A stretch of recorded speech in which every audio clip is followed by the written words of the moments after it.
Slaughter's my name. Luke Slaughter. Cattle's my business. It's a tough business. It's big business. I got a big stake in it. And there's no man west of the Rio Grande big enough to take it from me.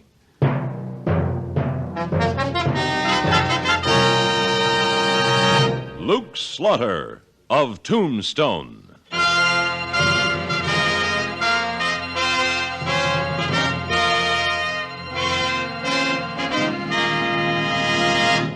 Luke Slaughter of Tombstone, Civil War cavalryman turned Arizona cattleman.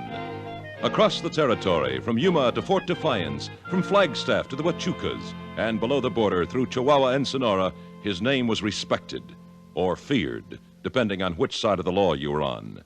Man of vision, man of legend, Luke Slaughter of Tombstone.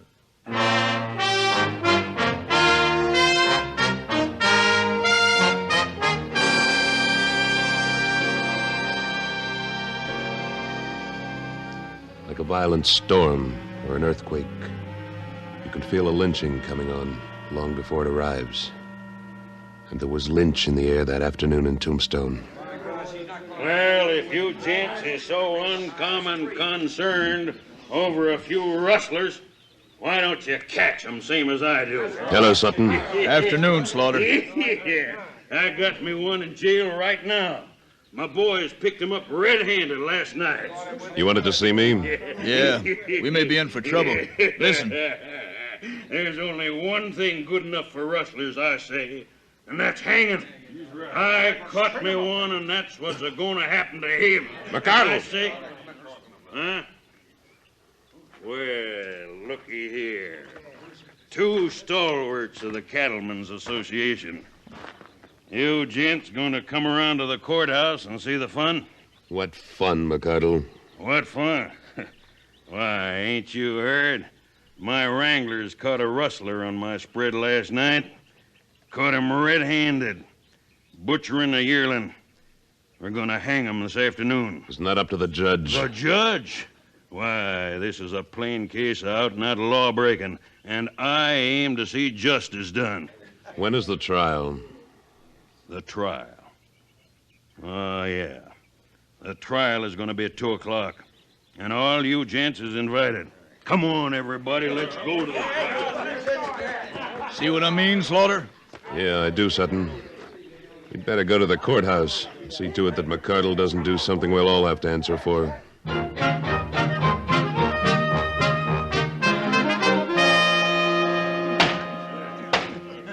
The court will now come to order.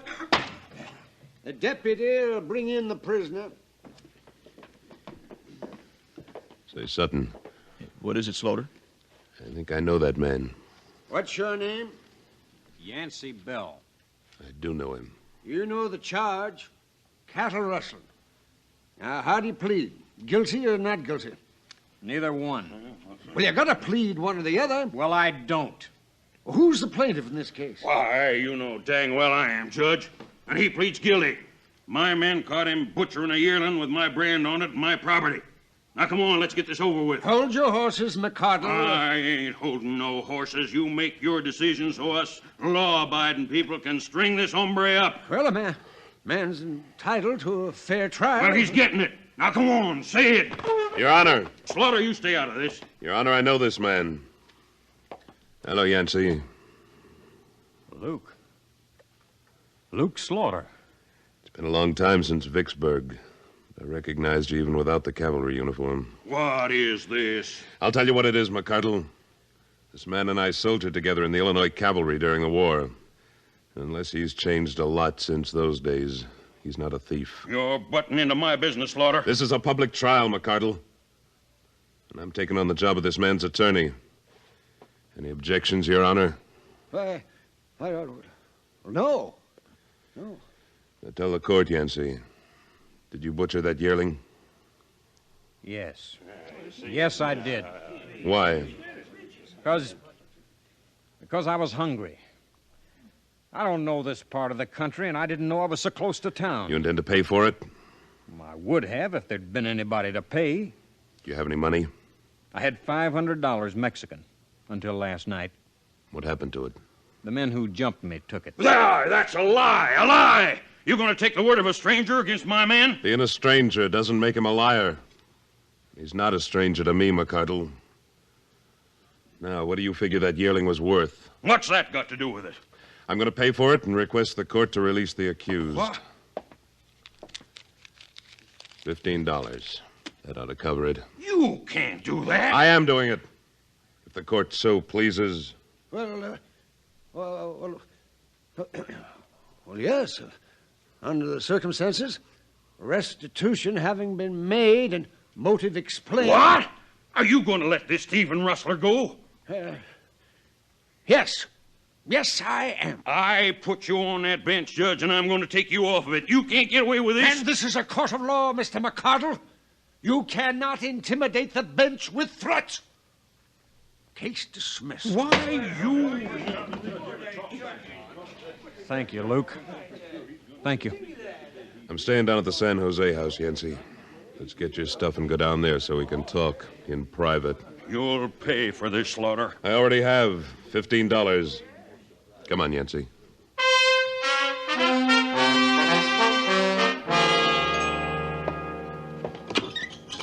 Oh, this feels good.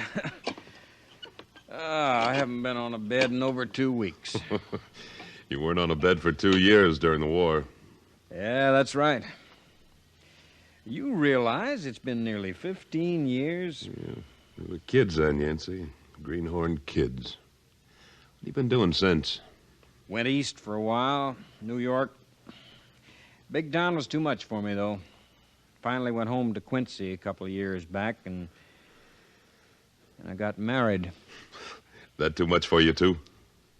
She died 6 months ago in childbirth. Kid died, too. I'm sorry, Yancey. So that's why I come out here. Starting all over again, you might call it. How about you, Luke? Well, cattle's been my business since the war.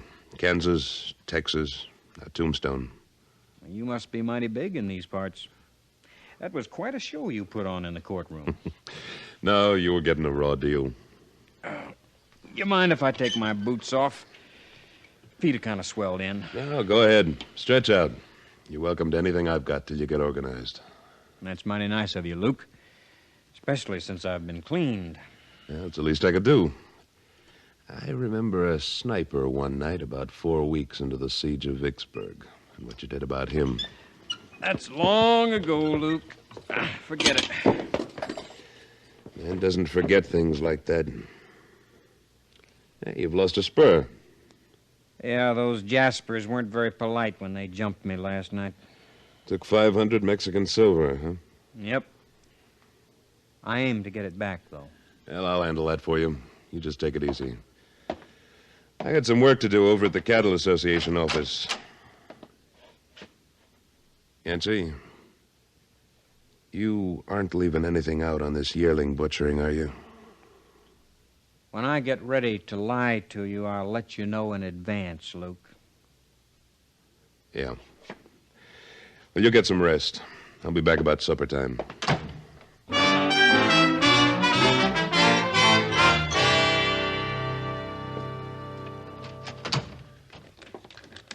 Hold it, Sutton.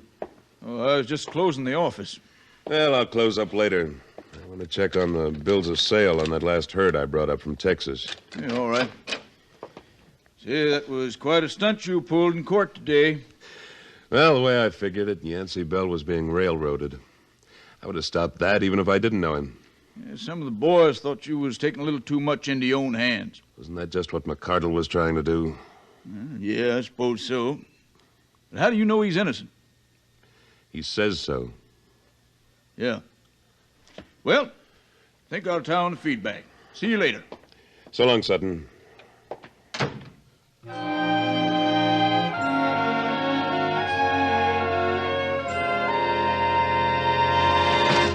Slaughter!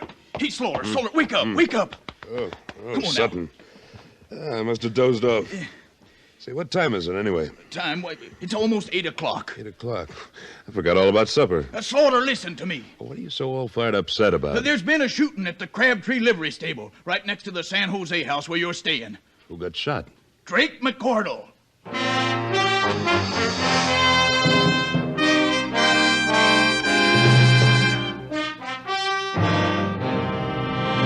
In a moment, Luke Slaughter of Tombstone returns. A trio of rough and ready prospectors make trouble for our frontier gentleman, J.B. Kendall, in his next dramatic exploit on CBS Radio. The trouble starts when a young hitchhiker, whom Kendall has picked up, discovers gold. For more Western thrills, stay with us on CBS Radio right after Luke Slaughter, as most of these same stations bring you another exciting adventure with our frontier gentleman.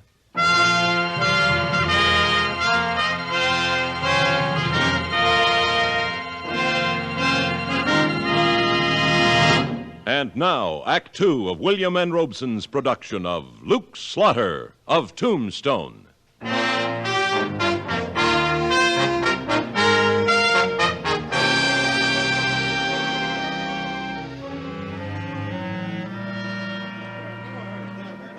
Excuse me. Let me through. Let me through there. Hello, Slaughter. Hello, Sheriff. I've been wondering if you'd show up. Let me see your gun. What for? Seems to me you'd know the answer to that. There was bad blood between McCardle and you, wasn't there? Here, look at it. Uh-huh. Well, it ain't been fired. Or it's been cleaned awful fast. That gun hasn't been out of its holster all day. All right. Now, you know anything about this? I only heard about it 5 minutes ago, Sheriff. When did it happen? About an hour ago. Where's the body? Inside the livery stable there. Is that where it happened?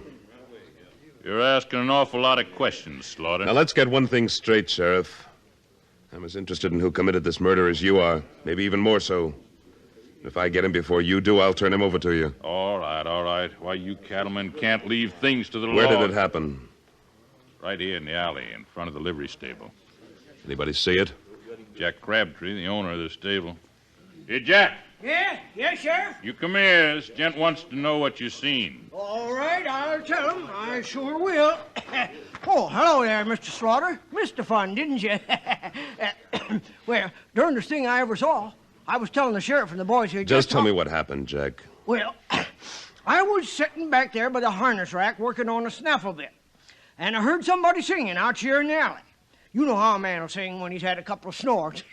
Appeared from the sound that he was a-coming in. About that time I looked up, but I couldn't see very well because it was dark and I was back inside there under the lantern, you see. Then the singing stopped and somebody said, "Drake, I'm going to kill you." Then there was a shot and McCardle fell right here. Of course, I didn't know it was McCardle then. You know who made the threat? Nope, don't. I doused the lantern in a hurry because I was a setting duck, you see. Then I got down behind a bale of hay and waited. Do you hear anything else? Just one thing. A man a-sobbing. Oh, it's an awful thing to hear a man sob. It's just... Well, I got up then, come out here, and looked around real cautious-like. 'Twas nobody in the alley excepting Drake McCardle's body. That's when I ran to get the sheriff. Thank you, Jack. You reckon you know who did it? That's my job, Jack. You just give me the information. I'll take care of finding the killer. Well, sure, Sheriff, sure. Well, that's all I know. Jack, would you recognize that voice if you heard it again? Well, now, that's a good question. A good question. 'Cause when a man says, "I'm going to kill you," he don't use a voice like he was saying, "Give me a glass of beer." It's a real strange, if you know what I mean. It makes you shiver, kind of. Yeah, I know what you mean. Slaughter, where's that friend of yours? That rustler you bought out of jail this afternoon. He's not a rustler, Sheriff. I don't know where he is right now, but I'll find him. And if I think he did this, I'll turn him over to you. Where you going? Up to my room. Wash up and get some supper. Any objections? Don't try to leave town. Don't worry.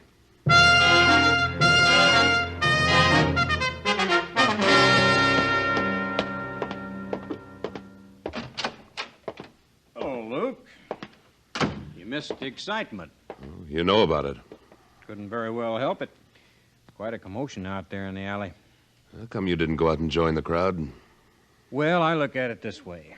I'm new here and none too popular with the law and some of the people. Somebody might jump to conclusions. Figured I'd just stay out of it. I see you cleaning your gun, Yancey. Mm-hmm. You mind if I take a look at it? Yes, Luke, I mind. Why? Because a man's gun is his own business. Unless he's done something wrong with it. Have you? Depends on how you look at it. Yancey, I want to see that gun. Then you'll have to take it away from me, Luke. Give it to me. No. I said give it to me.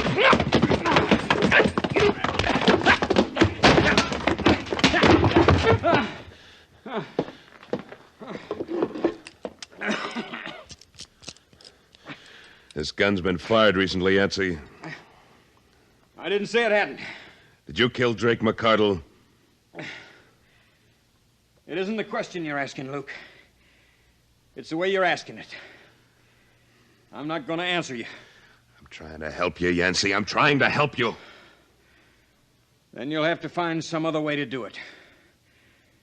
I told you when I get ready to lie, I'll let you know in advance. You crazy fool.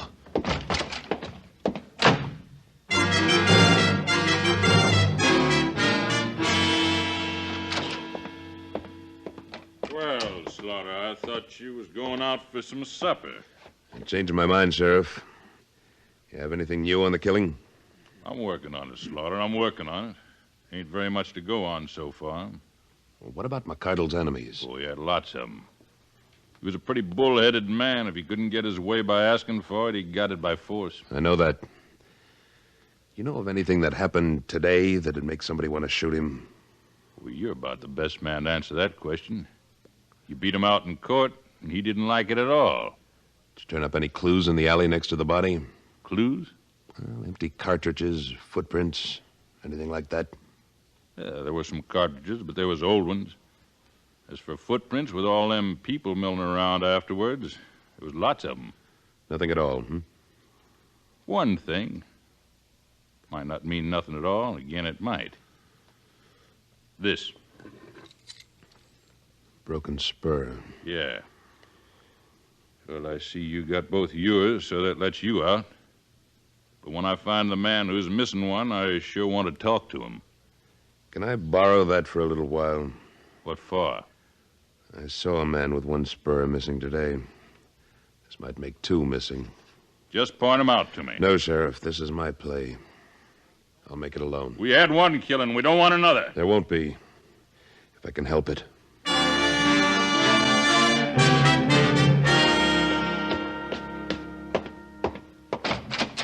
Yancey! Yancey! Now, what?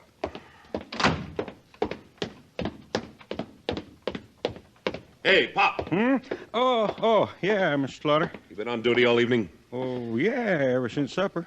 That man I brought in with me this afternoon, Yancey Bell. Did you see him go out? Mm-hmm. About 10, 15 minutes ago. Did you say where he was going? Well, he asked me was there a place to get drunk, good and drunk. I told him he could do that most anywhere, but that the Crystal Palace was the biggest saloon in town. Did he go there? Well, I can't say. He just headed out the door. Say, he looked awful, like he'd been in a fight or something. He had. He may be in another one.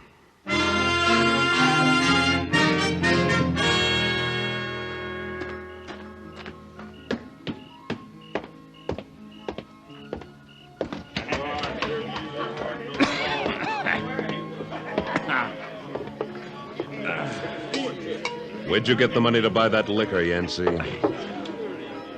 Hello, Luke. Have a drink. Where'd you get the money? I got it. Where? From the people who owed it to me. Here, help yourself.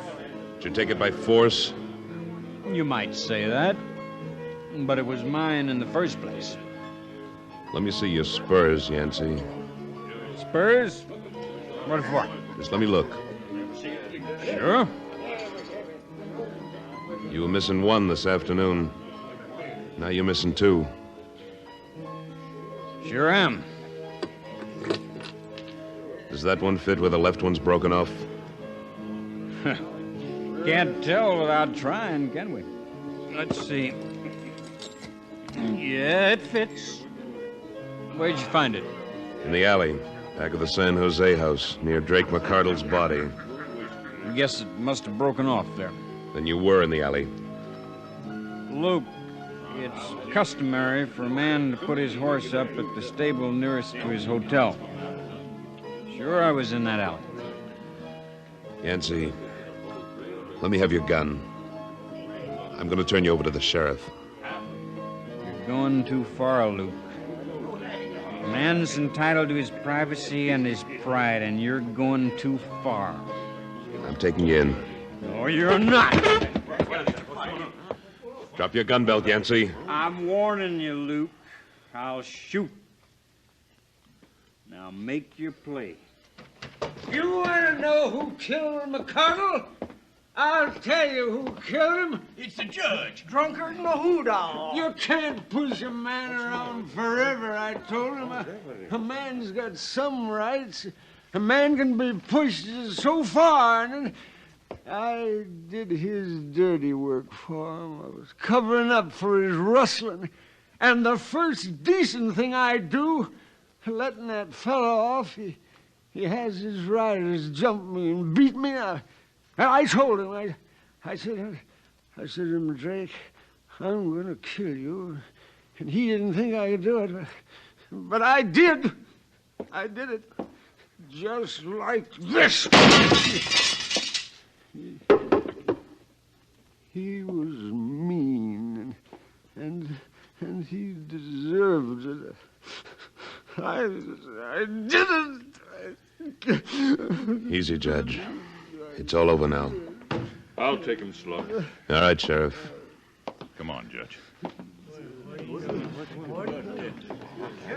Yancey, Yeah, Luke? I made a mistake.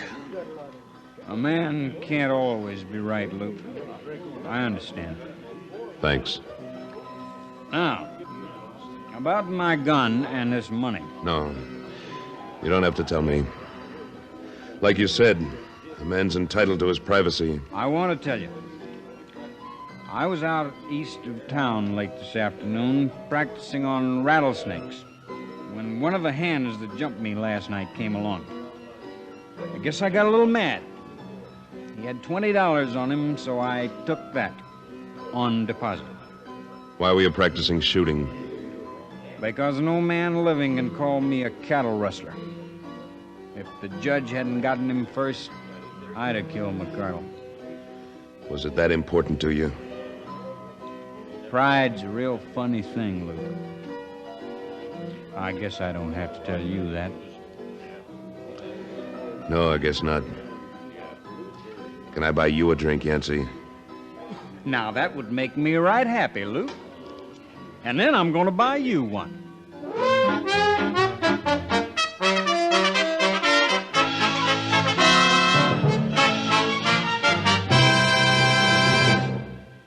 Luke Slaughter of Tombstone, starring Sam Buffington, was written by Alan Botzer with editorial supervision by Tom Hanley and directed by William N. Robeson. Supporting Mr. Buffington were Lou Merrill, Howard McNear, Barney Phillips, Sam Edwards, Junius Matthews, and Norm Alden. Music composed and conducted by Wilbur Hatch.